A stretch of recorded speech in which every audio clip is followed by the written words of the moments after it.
ایک بزرگ فرماتے ہیں میں نے دعا مانگنے کا طریقہ اپنی بیوی سے سیکھا۔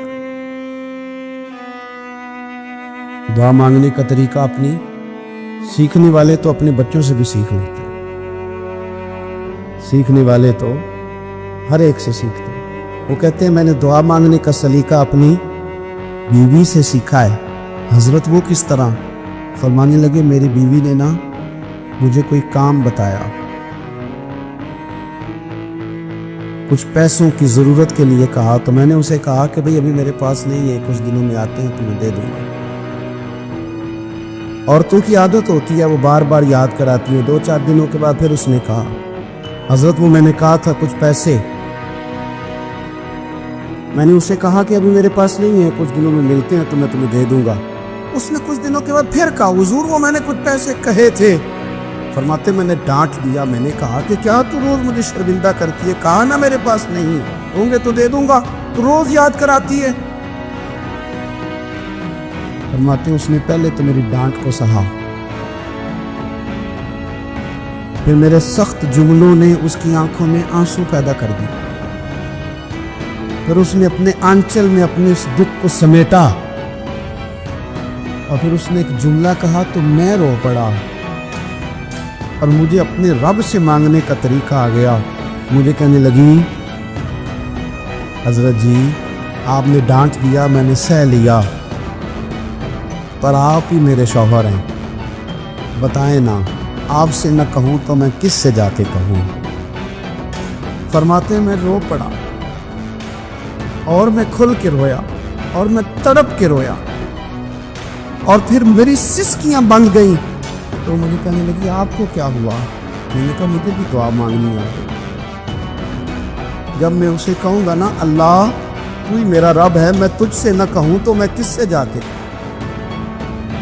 میں کیوں کسی بندے سے سوال کروں، میں کیوں کسی دنیا دار سے کہوں؟ میں تیرے بندوں کا نیک بندوں کا وسیلہ لے کے، تیرے محبوب کی غلامی لے کے تیری بارگاہ میں آئے، تجھ سے نہ مانگوں تو کس سے مانگوں؟ سمجھ آ گئی ہے؟ جب میں اس رنگ میں مانگوں گا تو تیرا رب میرے اوپر بڑا ہی فضل فرمائے گا، وہ میرے اوپر بڑی رحمت کرے گا، وہ میرے لیے آسانیاں کرے۔ عزیز دوستو ہم اس طرح کرنے لگ گئے ہیں کہ ہم نے نا اپنے تعلقات پر اعتماد کرنا شروع کر دیا ہے۔ میرے تعلقات بہت ہیں، ہم نے اپنی دولت پر اعتماد کرنا شروع کر دیا، میرے پاس دولت بہت ہے۔ ہم نے اپنے علم پر، اپنی شہرت پر اعتماد کرنا شروع کر دیا کہ میرے پاس فلاں چیز بہت ہے۔ یاد رکھنا جب بے نیاز اپنی صفت بے نیازی دکھاتا ہے تو بڑی بڑی دولتوں والے مجبور نظر آتے ہیں۔ بھائیو جب انسان کا رشتہ اپنے مالک کے ساتھ ہوتا ہے پھر تو غم بھی کچھ نہیں کہتے، پریشانیاں بھی کچھ نہیں کہتی، پھر تو زندگی صبر والی، پھر تو زندگی توکل والی، پھر تو زندگی بھروسے والی، پھر انسان اپنے آپ کو رسوا نہیں کرتا، دنیا داروں سے امیدیں اس کی ختم ہو جاتی، امیدیں اللہ رسول سے لگا لیتا ہے، مضبوط ہو جاتا ہے، مضبوط، طاقتور ہو جاتا ہے، خوددار ہو جاتا ہے، باوقار باعزت ہو جاتا ہے۔ حضرت بہلول دانا رحمت اللہ علیہ بیٹھے تھے تو ہارون رشید حج کر کے آ رہا تھا، تو رستے میں حضرت شیخ سے ملاقات ہو گئی تو السلام علیکم کے بعد کہنے لگا حضور کوئی حکم ہو تو بتائیے گا۔ حضرت بہلول دانا فرمانے لگے تیرا رب کون ہے؟ اس نے کہا اللہ، تو فرمایا میرا کون ہے؟ کہا اللہ۔ فرمانے لگے تو بڑا ہی بیوقوف ہے، کیا تو یہ سمجھتا ہے کہ رب ہارون رشید کو تو دیکھ اور بہلول دانا کو بھول جائے گا؟ تیرا بھی وہی رب ہے، میرا بھی وہی رب ہے، اس نے اگر تجھے دے کے آزمایا ہے تو ہو سکتا ہے مجھے نہ دے کے آزما رہا ہو، جب اس کی حکمت کے تقاضے ہوں گے تو عطا کرے گا اور دے گا، تو جا اپنا کام کر۔ اپنی روحانی زندگی، اپنی عبادات، اپنے وظائف، اپنے روزمرہ کے معاملات، اپنی دعائیں، اپنا استغفار، دیکھو مشکل کام تو نہیں 2 رکوع ہے سورہ واقعہ کے اگر رات کو پڑھ لی جائے۔ میں کس طرح یہ بات بیان کروں کہ تعویذ بانٹنا آسان ہے اور وظیفہ بتانا مشکل ہے؟ سارا دن تعویذ بانٹیں تو لوگ لینے کو تیار ہیں، اور اگر آپ وظیفہ بتائیں تو کہتے ہیں تو مشکل کام ہے۔ او خدا کے بندے، اگر آپ کا تعلق قرآن پاک کے ساتھ مضبوط ہو، قرآن پاک کے ساتھ اگر آپ کا رشتہ ہو، لوگ سفارشیں ڈھونڈتے ہیں نا دنیا میں، کوئی تعلق مل جائے تو میرا کام ہو جائے۔ دنیا میں اتنا مشکل معاملہ ہے، آخرت میں مجھے بتائیے گا کتنا مشکل معاملہ ہوگا۔ میرے نبی پاک صلی اللہ تعالی علیہ وسلم نے فرمایا جو لوگ سورہ ملک پڑھا کرتے تھے نا، سورہ ملک، یہ سورت ملک قیامت میں ان کی سفارش کرے گی، اور اس طرح کرے گی کہ کہے گی اے اللہ یا اس بندے کو جنت میں داخل کر دے یا مجھے قرآن پاک سے علیحدہ کر دے۔ تو رب فرمائے گا جا اس کا دامن تھام کے اسے جنت تک پہنچا ہے۔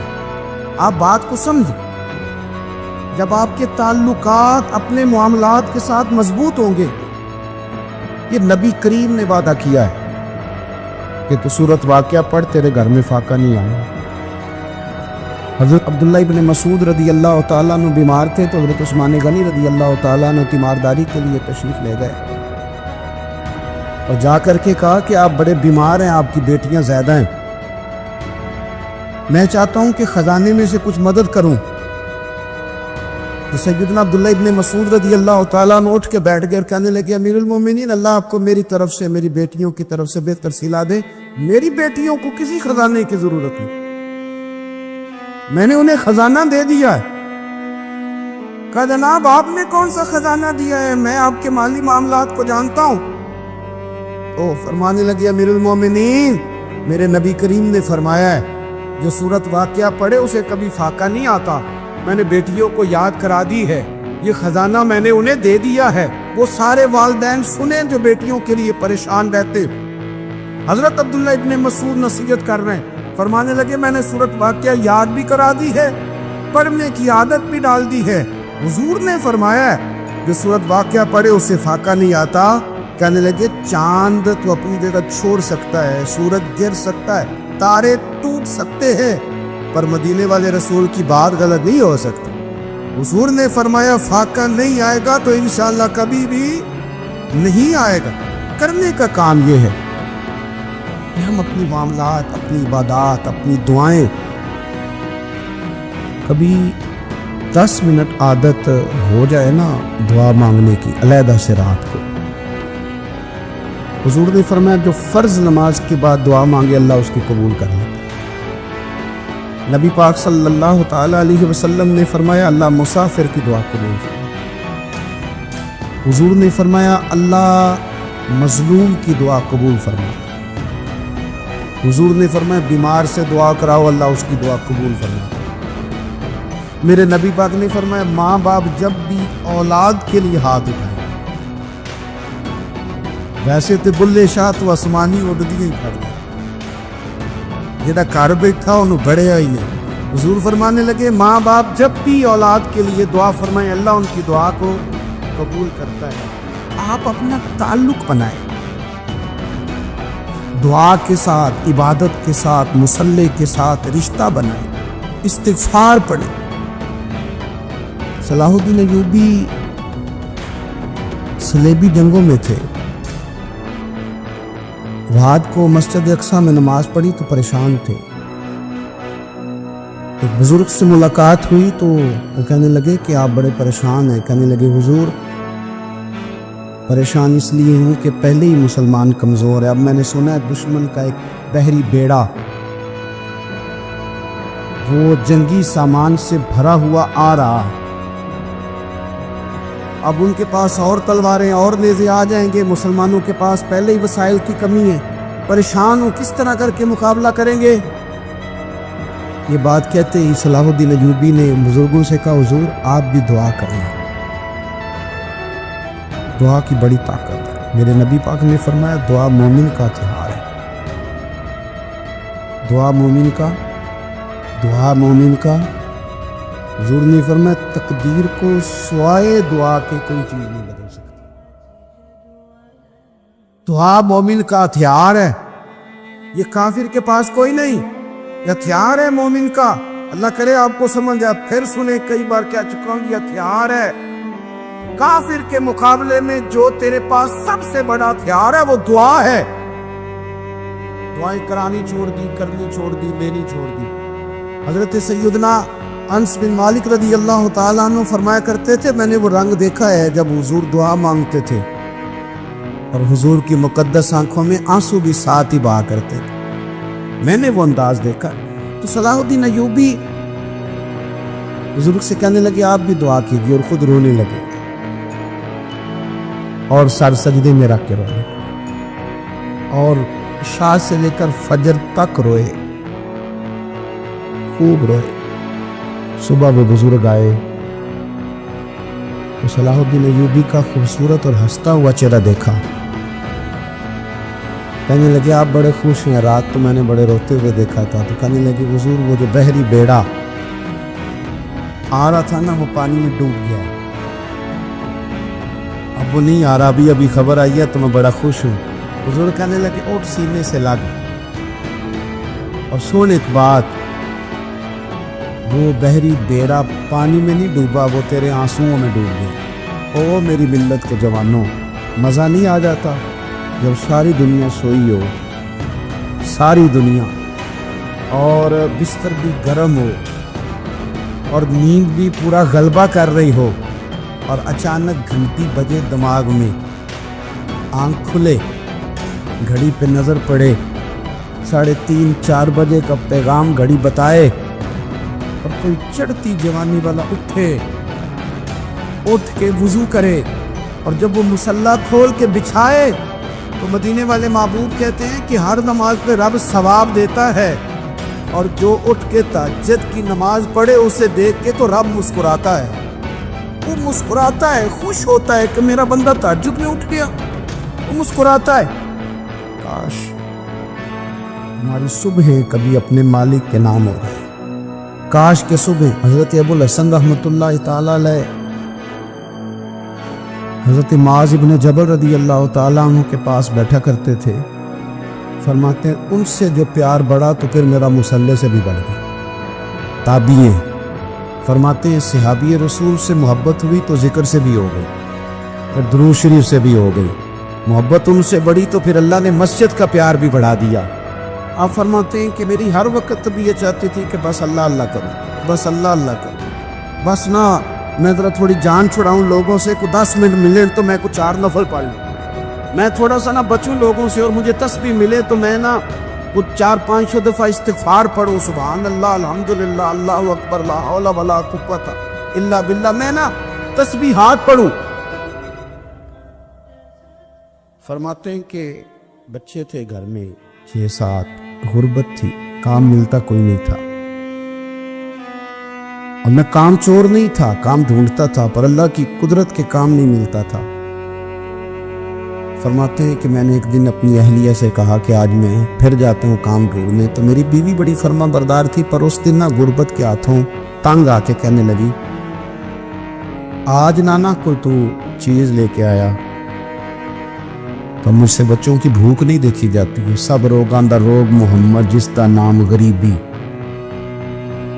کنڈ بلا کے لنگ جاندے نہیں دوست یار قریبی، آج نہ کچھ لے کے آیا تو میں بچے لے کے چلی جاؤں گی۔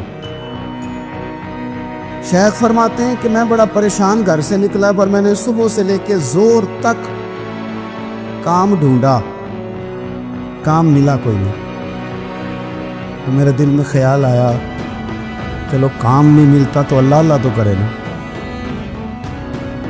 چلو بندوں کی مزدوری نہیں ملتی تو رب کریم کی عبادت ہی کرتے ہیں۔ فرماتے ہیں کہ میں نے نا فرات کے پانی سے وضو کیا، نہر کے، شدید دھوپ تھی، ساتھ ریت تھی اور ریت تپ رہی تھی، میں نے اپنا رومال وہیں مصلی کے طور پر بچھا لیا، اور فرماتے ہیں کہ زور سے لے کر عصر تک نماز پڑھی، دھوپ بھی پورے زور پہ اور میرے سجدے کا ذوق بھی پورے زور پہ۔ فرماتے ہیں سورج بھی چمک رہا ہے اور رب کی عبادت کا ذوق بھی پورے زور پہ، میں سجدہ کروں تو پھر میرا اٹھانے کو جی نہ چاہے۔ میرے استاد لکھا کرتے تھے، یہ ان کا شعر ہے، وہ کہا کرتے تھے مجھے سوز دے، مجھے ساز دے، اور مجھے نیم شب کا نیاز دے، دم سجدہ خود کو میں توڑ دوں، مجھے ایسا ذوق نماز دے۔ اور میں تیری بہار کا پھول ہوں، میں کھلا بھی ہوں تو تیرے لیے، مجھے میری شاخ سے توڑ لے، مجھے اپنی زلف کا ناز دے۔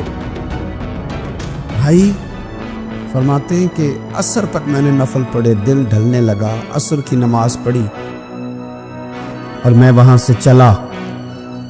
اب میں جب نکلنے لگا تو دل میں خیال آیا کہ چھوٹی چھوٹی دیواریں ہیں گھر کی، بغیر کچھ لیے جاؤں گا تو بیوی دور سے دیکھے گی تو شور کرے گی کہ پھر خالی ہاتھ آ گیا ہے۔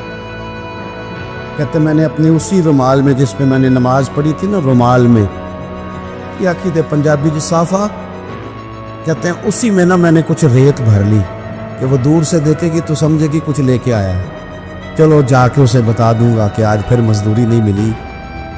کہتے ہیں وہ ریت لے کر جب میں گھر میں گیا تو پہلے بیوی دروازے پہ کھڑی ہوتی تھی، پوچھتی تھی خالی ہاتھ آ گئے ہو؟ آج میں نے دیکھا تو ہے ہی کوئی نہیں۔ فرماتے میں اندر داخل ہوا، سلام لیے، کونے میں میں نے وہ رومال رکھ دیا اور میں نے آواز دی کہ بھلی مانس کہاں ہو؟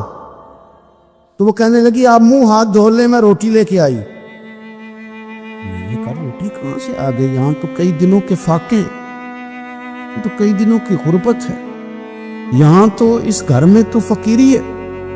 فرماتے ہیں کہ وہ روٹی لے کے آئی اور اس وقت کی جو موجودہ نعمتیں تھیں، سمجھ لیں سلاد، اچار، ہر چیز ساتھ لائی۔ میں نے کہا کہ بچے کہاں گئے؟ کہنے لگی وہ کھانا کھا کے کھیلنے گئے، آپ کھانا کھا لیں آ جاتے۔ کھانا اس نے چن دیا۔ میں نے حیرت انگیز لہجے میں ساری نعمتیں اپنے دسترخوان پہ دیکھ کر کے بیوی سے پوچھا یہ کہاں سے آیا کھانا؟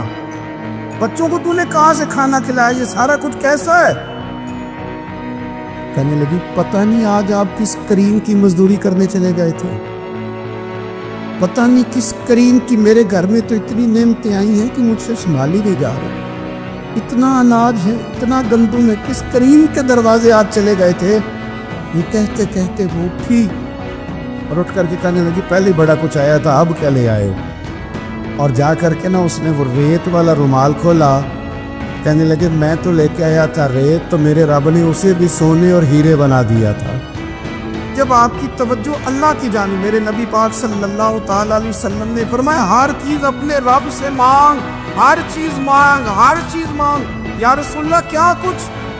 میرے محبوب نے فرمایا تیرے گھر میں نمک بھی ختم ہو جائے تو وہ بھی اپنے رب سے مانگے گا، تو مانگنا وہ تجھے دے گا، تو اس کی بارگاہ میں کشکول طلب دراز تو کرنا۔ اور ترمذی شریف میں عجیب لفظ ہیں، رسول کائنات نے فرمایا، رب کریم فرماتے ہیں جب میرا بندہ ہاتھ اٹھاتا ہے نا تو مجھے حیا آتی ہے کہ میں خالی کیسے لوٹاتا ہوں اس کے۔ ایک صحابی حاضر خدمت ہوئے، عرض کی یا رسول اللہ صلی اللہ علیہ وسلم میرے گھر میں غربت رہتی ہے، کیا کروں؟ نبی پاک علیہ السلام نے فرمایا جب بھی گھر جایا کرنا گھر والوں سے سلام لیا کر، گھر والوں سے کیا کہا کر، السلام علیکم، جب بھی گھر جائے۔ یعنی گھر آیا، اب گھر والوں نے بتایا کہ ماچس کی ڈبیا تو لے آؤ، اب یہ دکان کونے پہ تھی گھر والے پہ، وہاں سے ماچس کی ڈبیا لے کے واپس گیا تو کہنے لگا السلام علیکم۔ پھر گھر والوں نے کہا وہ بتانا یاد ہی نہیں رہا چینی بھی ختم ہو گئی ہے، تو یہ پھر گیا چینی لینے، لوٹ کے آیا تو کیا کہا، جب اللہ چاہتا ہے تو کہے، جب اللہ کے رسول چاہتے ہیں تو کہے۔ اس کا ترجمہ یہ ہے کہ تو کہہ، تو سلام لے، اللہ رسول چاہ رہے ہیں کہ تو سلام لے تاکہ تیرے گھر میں سلامتیاں ڈال دی جائیں۔ تو فرمایا سلام لینی ہے تو نے، اور ساتھ تو نے اس طرح کرنا ہے کہ 3 دفعہ سورۃ اخلاص کو پڑھنا ہے۔ امام قرطبی نے اس کو لکھا ہے۔ اس نے کہا حضور غربت بڑی ہے، غربت بڑی ہے تو کہ وظیفہ بتائیں؟ فرمایا جب بھی گھر جاؤ سلام لو اور 3 دفعہ سورۃ اخلاص پڑھو۔ وہ صحابی کہتے ہیں میں پکا ہو گیا۔ اب وہ کچھ دنوں کے بعد، کچھ عرصے کے بعد، کچھ مہینوں کے بعد واپس آئے تو صحابہ کرام علیہم رضوان فرماتے ہماری خواہش تھی کہ یہ کچھ بیان کرے، اب بتائے جو وظیفہ لے کے گیا تھا اس کا رزلٹ کیا نکلا؟ کہتے اس نے بڑی حیرت انگیز بات کی، حیرت انگیز عجیب انداز میں۔ کچھ لوگوں کا دل ہوتا ہے نا کہ مجھے ملے میرے پڑوسی کو نہ ملے، اور کچھ کا دل ہوتا ہے یار مجھے بھی ملا ہے اور الحمدللہ میرے پڑوسی کو ملا ہے۔ تو صحابی جب حاضر ہوئے تو صحابہ کہتے ہیں ہمیں تجسس تھا کہ یہ کچھ بتائیں، تو حضور نے فرمایا کیا حال ہے تیرا؟ کہا یا رسول اللہ کمال ہی ہو گئی ہے حضور، میں جب بھی گھر جاتا ہوں سلام لیتا ہوں اور 3 دفعہ سورۃ اخلاص پڑھتا ہوں، میں تو امیر ہو ہی گیا ہوں، میرے تو ہمسائے بھی امیر ہو گئے۔ کتنا پیارا ہے یہ جملہ، کتنا حسن ہے، اتنا اچھا لفظ کسی اور کے پاس ہے ہی نہیں جو الفاظ ہمیں ہمارے رسول نے عطا فرمائے۔ اس کو اپنائیے، اس کو اپنائیے۔ یہ الگ بات ہے کہ لوگ مطلب کے لیے سلوٹ کر لیتے ہیں بڑا سارا، لیکن مطلب کے لیے نہیں۔ جس کو جانے اس سے بھی سلام لیں، جس مسلمان کو نہیں جانتے اس سے بھی۔ تو نبی پاک نے ہمیں مصنون دعائیں سکھائیں۔ رات کو جب سونے لگے اللہ کے رسول صلی اللہ علیہ وسلم نے ہمیں دعا سکھائی۔ حضور نے فرمایا جب سونے لگو تو مسلم شریف میں فرمایا تم نے یہ دعا پڑھنی، اللہم باسمک اموت و احیا۔ تم نے کہنا اے اللہ میں تیرے نام پر مرتا ہوں اور تیرے نام پر جیتا ہوں۔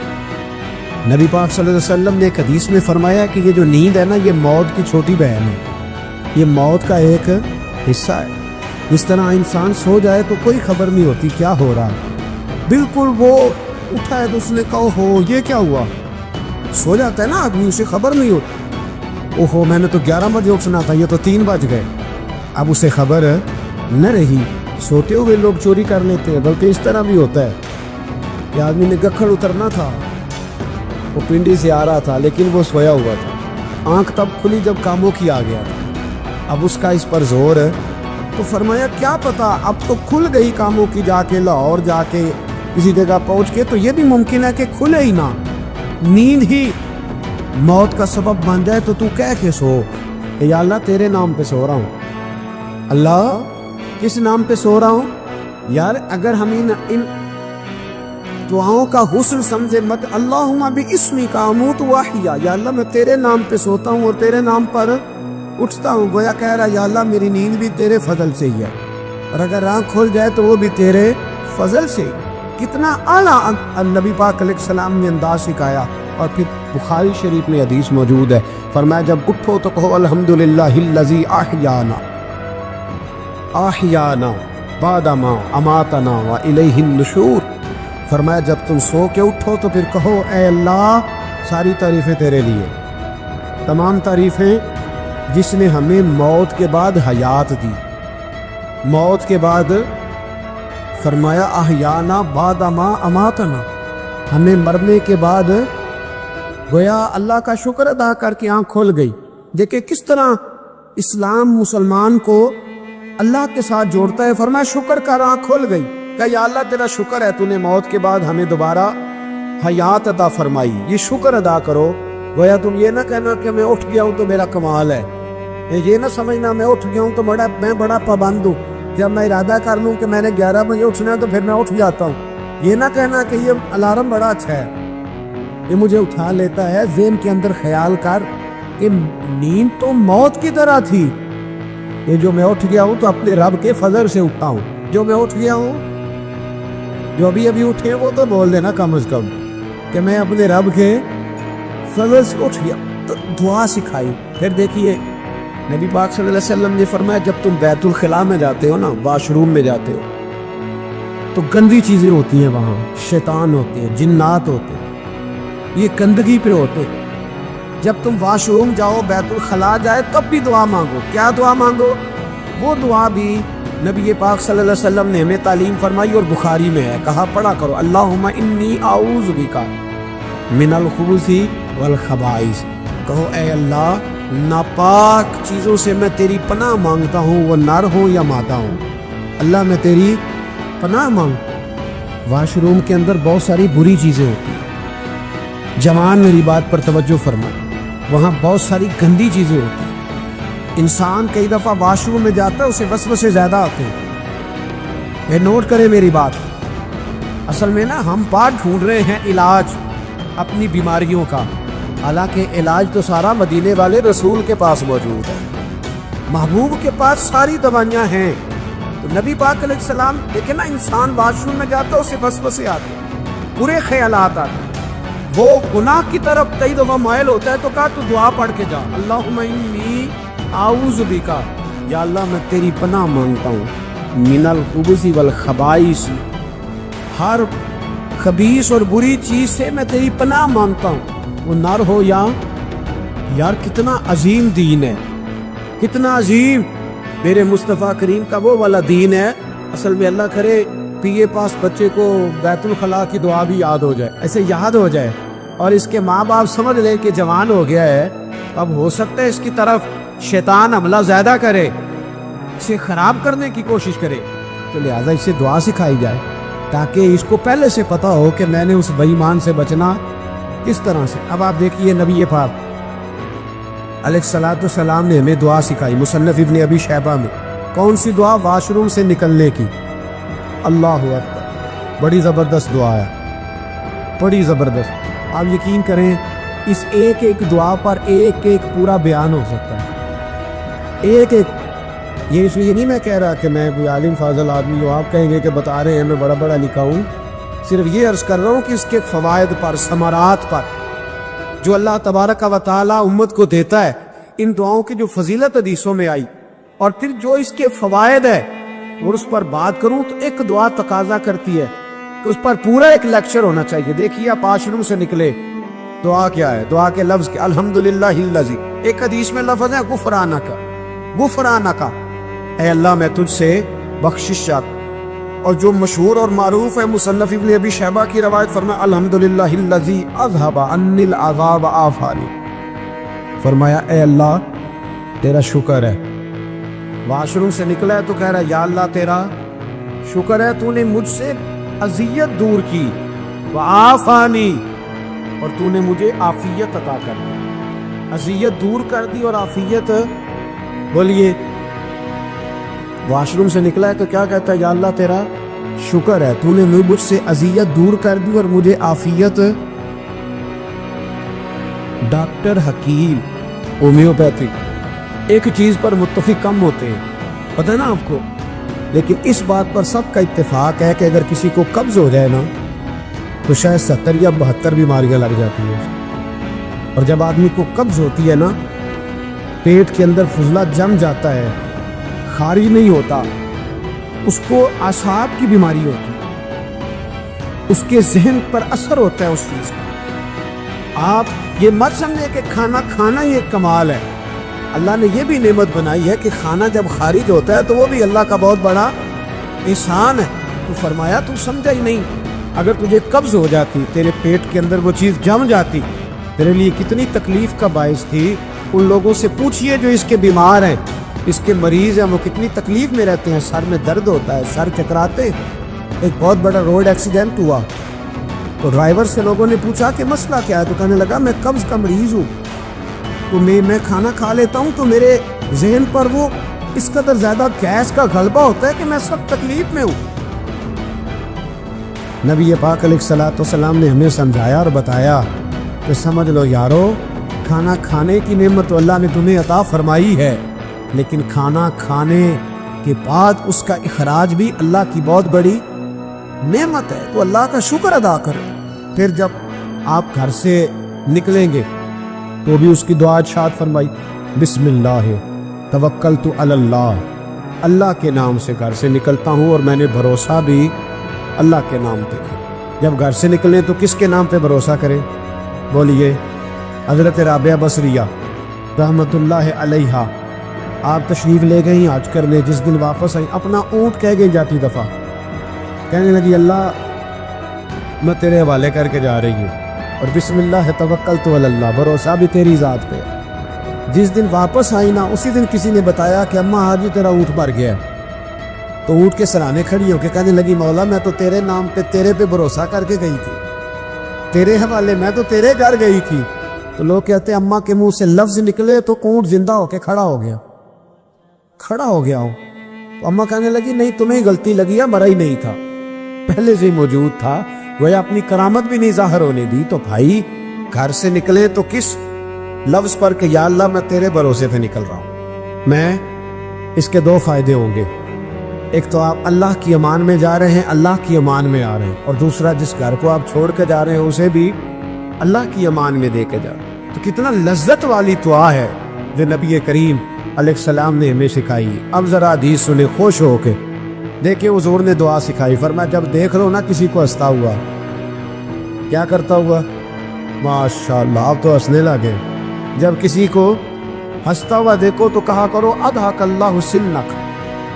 یہ دعا یہ بخاری ہے.